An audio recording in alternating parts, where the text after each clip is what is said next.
La délocalisation des matchs des étalons pendant la suspension du stade du 4 août aura coûté plus de 46 milliards de francs CFA à l'État. Information donnée par le ministre en charge des sports et de la jeunesse, Roland Somda, à l'hémicycle, dont les journaux en font écho. Dans ces colonnes, le journal Le Quotidien rapporte que le ministre Roland Somda a été entendu par la représentation nationale sur l'état de mise en œuvre des recommandations de la CAF, le coût des délocalisations des matchs des étalons à l'étranger. Le journal Le Pays, lui, donne plus de détails.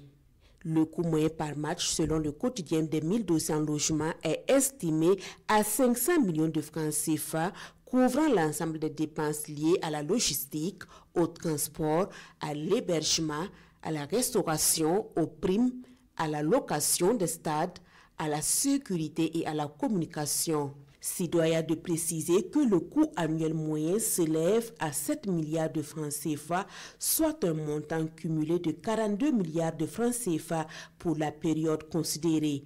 En complément, il faut noter que le Fonds national pour la promotion du sport et des loisirs a également financé les déplacements à l'extérieur des étalons U17 et U20, des clubs engagés dans les compétitions africaines, notamment le RCK et l'AS Douanes et les étalons féminins.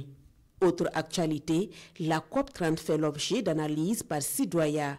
10 ans après l'accord de Paris, les dirigeants mondiaux se réunissent à Belém au Brésil. 10 ans après la COP21 qui avait conduit à l'adoption historique de l'accord de Paris, cette nouvelle conférence représente une étape supplémentaire pour accélérer la mise en œuvre des engagements climatiques, commente le Canard. Pour le journal de tous les Burkinabés, au-delà de ces rencontres qui, malheureusement, semblent ne pas parvenir à des solutions concrètes face aux problèmes du climat, il convient de poser plus d'actions concrètes si on veut des résultats sensibles.